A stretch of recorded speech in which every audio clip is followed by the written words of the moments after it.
Rise Editors Roundtable for the week of October 29th, 2007. We don't have to introduce anybody anymore, so that's kind of nice for me, because I'm not pointing at anybody. Except for Vince Neal.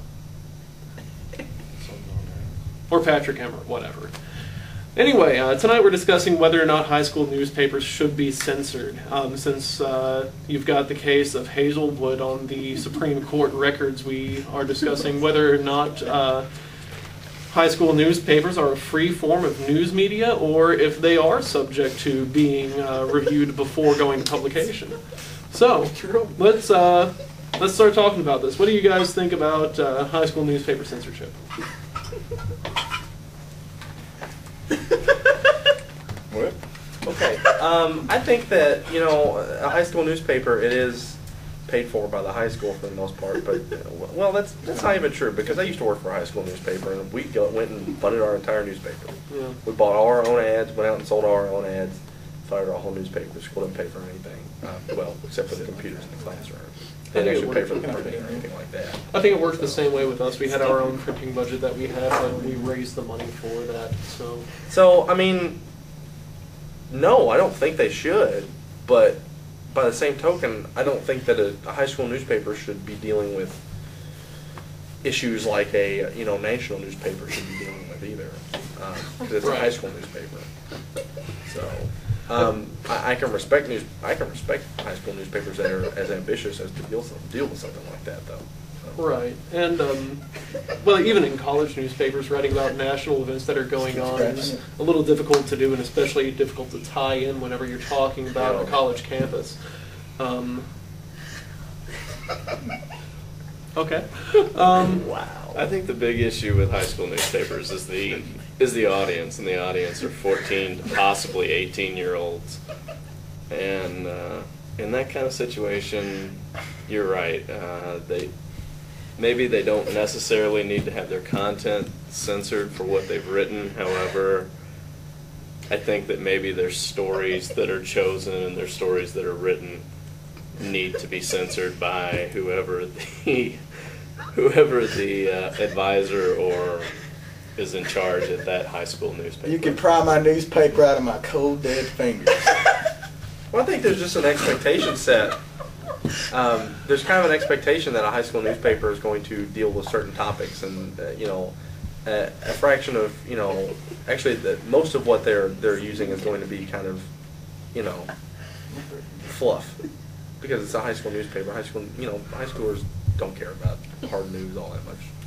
I guess the ones who are really into it do, but I kind of agree with what Scott had to say about it. I think the advisor is where the censorship should end, if there's any censorship at all. I think whenever you hire somebody to take that position as the advisor of a high school newspaper, they have the ability to say, hey, this is something that's appropriate. Hey, this is something that maybe you guys should look into. And that's kind of an advisor's, that's what an advisor's role is to begin with, to decide whether or not something is inflammatory before it goes to press.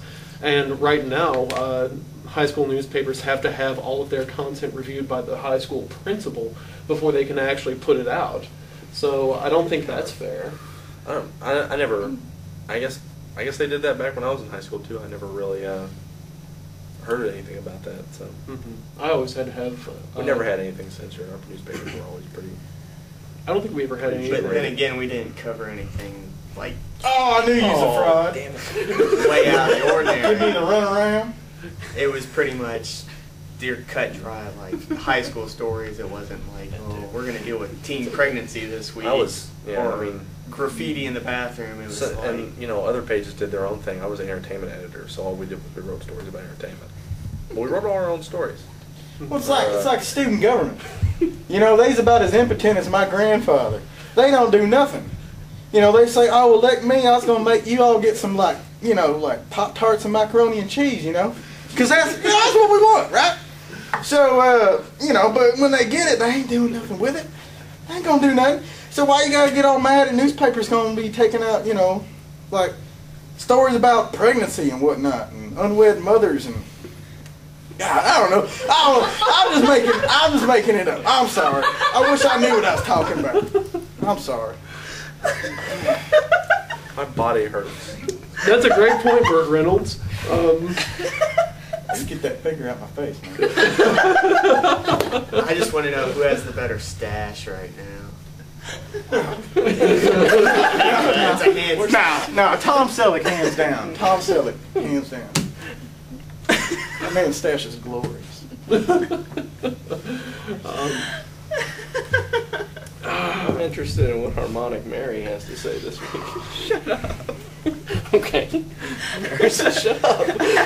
That's all I have to say is shut up.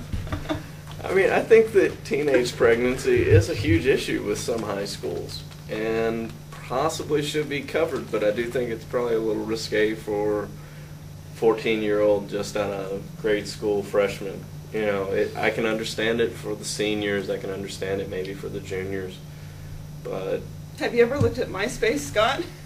Well, a story. I was looking at MySpace earlier today. What was their angle? What was my angle? No. With teen pregnancy? I was going to say mine's like 45 degrees Oh. into the left, but... Get her done. So it was what?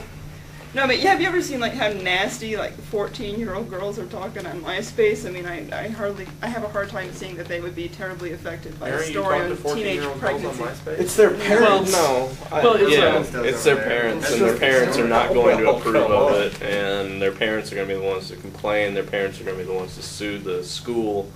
No. Actually, 14 is pretty scary nowadays. It was a lot different when I was 14, unfortunately. But, you know, getting back to it, you know, you said, you know, writing a story about about pregnancy, teen pregnancy, is something that might be a little risque for high school students, and I disagree. I mean, teen pregnancy is a risque kind of, and it's a risque kind of story to write in any newspaper at any level, whether you're talking professional, high school, or college. I mean, that's a subject you have to approach delicately, no matter who you are when you have to write that. I agree with Wilford Brimley, the porn star there. That is exactly right. That's all I gotta say. Get that camera on my damn face. And like I said, I think you know, the advisor's role is to take a look at these stories before they go to publication and say, well, you know, as your advisor, I'm not allowed to change anything, but since you are the editor, I would recommend that you review how you're approaching this story to begin with. And that is the advisor's role. That's not the role of the principal of the high school, because the principal of the high school might have a doctorate in biology, but they don't know a damn thing about journalism, and that's not their place to make a call like that. So, anyway, I guess that about finishes it up for tonight. That's tonight's Horizon Editors Roundtable with Vince Neal. Shout at the devil, man. Indeed, shout at the devil. You guys have a fantastic Halloween.